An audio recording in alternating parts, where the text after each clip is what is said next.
Bonjour à tous, aujourd'hui on fait une vidéo de présentation du jeu Boss Quest. On l'a unboxé, on essaiera de mettre la vidéo par ici. Alors Boss Quest, c'est un jeu de stop ou encore dans lequel on va incarner un des 6 héros disponibles. On va essayer de sauver un prince ou une princesse, et pour ce faire on va accumuler de l'équipement, aller voir les magiciens, affronter des boss jusqu'à être le premier joueur à accumuler 5 clés. On passe à la mise en place. On choisit un héros parmi les 6. On le prend avec 3 points de vie. On choisit ensuite si on veut sauver un prince ou une princesse. On place les cartes boss au centre de la table avec la réserve de clés au-dessus et le magicien à côté. On découvre autant de sorts qu'il y a de joueurs, plus une carte face cachée. Pour 2 joueurs, c'est 3+1. Pour faire simple, les sorts sur fond marron vont être là pour enquiquiner les autres joueurs, alors que ceux sur fond clair vont être là pour altérer le boss ou les conditions de victoire. Ne vous inquiétez pas, tous les sorts sont résumés sur les cartes aides de jeu qu'on distribue à chaque joueur. Un joueur est désigné pour jouer l'armurier. Il distribue une carte face cachée à chaque joueur et une carte face visible. On consulte secrètement sa carte face cachée. Le total de ces points correspond à une force d'attaque. A tour de rôle, on va demander des cartes équipement à l'armurier, 1 à 4 pour se rapprocher au maximum des points de vie du boss. Une fois satisfait, au tour suivant, on rencontre le magicien pour lancer ou défausser un sort. Une fois que tout le monde a rencontré le magicien, on affronte le boss. On découvre alors toutes nos cartes équipement. Le joueur dont la force d'attaque est le plus proche des points de vie du boss remporte le combat. Attention, si la force d'attaque dépasse les points de vie du boss, on perd automatiquement le combat et on perd une vie. Le vainqueur remporte une clé, voire 2 s'il a réussi à égaler les PV du boss. On va faire un combat pour l'exemple. Je suis l'armurier. Donc je distribue une carte face cachée et une carte face visible. On consulte nos cartes. Alors.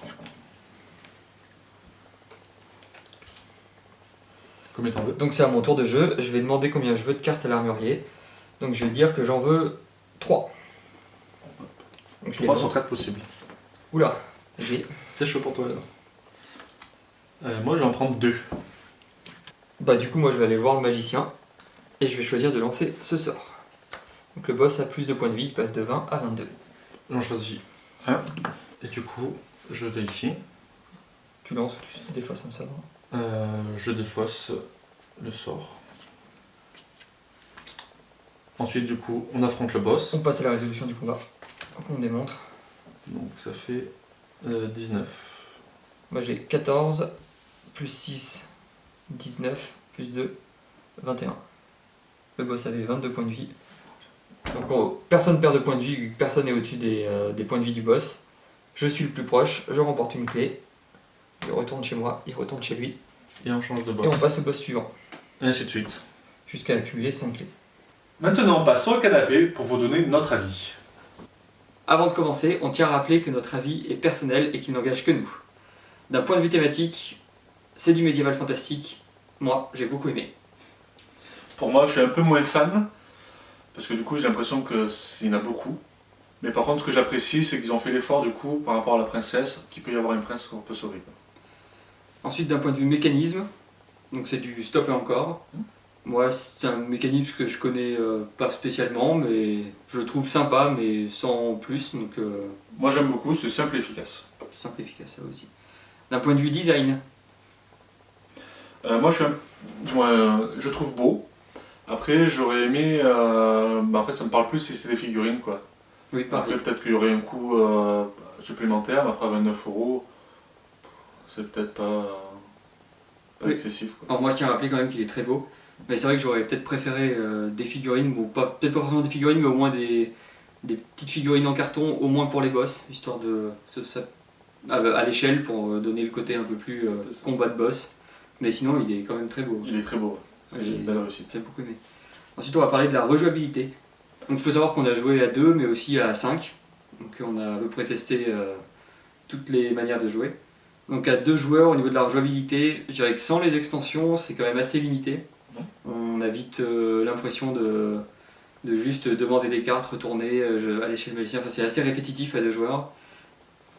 Avec les extensions, du coup, ça apporte quand même plus, même à 2 joueurs. Ah oui, avec les extensions, on en parle tout de suite. Après, oui, on peut en parler de suite. Après, Ok, un joueur, il a pas aimé parce que je l'ai éclaté.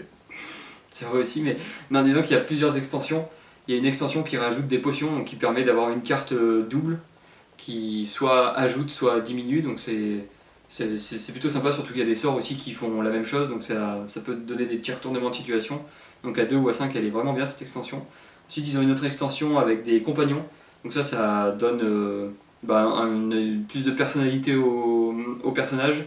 Du coup, on a l'impression d'incarner un personnage différent en fonction du monstre qu'on a avec nous.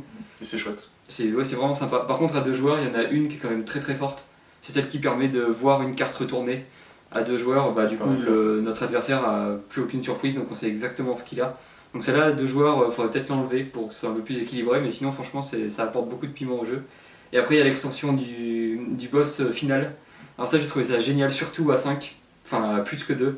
En gros, les joueurs, quand ils meurent, quand ils n'ont pas les 5 clés à la fin, eh ben, ils se rassemblent tous pour essayer d'empêcher le vainqueur de réussir le jeu.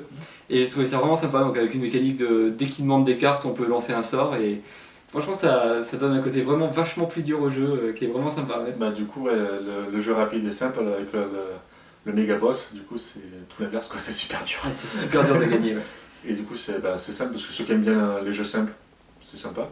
Et ceux qui n'aiment pas le jeu parce qu'il est trop simple, du coup ça apporte un peu plus de difficulté, et du coup pour eux plus d'intérêt sur le jeu, quoi. Ah oui, pour gagner avec les 3 cœurs face au boss final, c'est sacrément dur quand même. On n'a jamais réussi d'ailleurs. Pas encore, ouais. Non.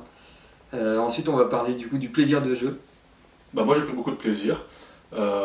Du coup c'était assez fluide. Oui. Le fait, du coup, il y a un peu le piment, là, le stop ou encore, d'essayer d'atteindre le même point que le boss et d'essayer d'équivaler. C'est d'égaler. D'égaler. Pour essayer d'égaler les points de vie du boss, pour essayer de le défoncer, c'est pas mal. Et ce qui est bien en fait par rapport à ce qui fait que c'est un plus par rapport à d'autres, c'est les sorts. Parce que du coup, le sort ça te donne un côté aléatoire. Et c'est pas forcément que du stop ou encore, du coup ça permet aussi d'avoir un peu plus de piment et essayer d'enquiquiner. L'interaction entre les joueurs, c'est quand même vachement important. Sinon c'est vraiment juste nous face à la pioche. Et là le fait qu'il y ait les sorts, ouais, on peut entraver les autres, on peut les embêter en fait. Et c'est vraiment un plus dans un jeu comme ça. Après moi, en plus le thème me plaît, donc niveau plaisir de jeu, j'avais vraiment envie de le découvrir et je suis pas déçu. Du coup, d'un point de vue général, est-ce que c'est un jeu que tu recommanderais à des gens ? C'est un jeu d'apéro, d'ambiance, oui. En début de soirée, du coup, on sort ça, on s'amuse. Oui, c'est ça. Après, ça dépend le type de public qui est visé, mais si on aime les gros jeux, c'est un peu limité, on a l'impression qu'on reste vite sur sa faim. Par contre, pour un petit jeu de 29€, comme on dit, pour jouer d'ambiance, oui, franchement c'est efficace, les gens rigolent bien, on s'est bien amusé, nous en tout cas. En résumé, on vous le conseille, allez le découvrir par vous-même et prenez du plaisir. Et voilà, on a fait le tour de Boss Quest. Si vous avez aimé, vous pouvez liker, commenter et partager la vidéo. Et surtout vous abonner à la chaîne. Vous pouvez nous suivre sur les réseaux sociaux. Amusez-vous bien. Salut.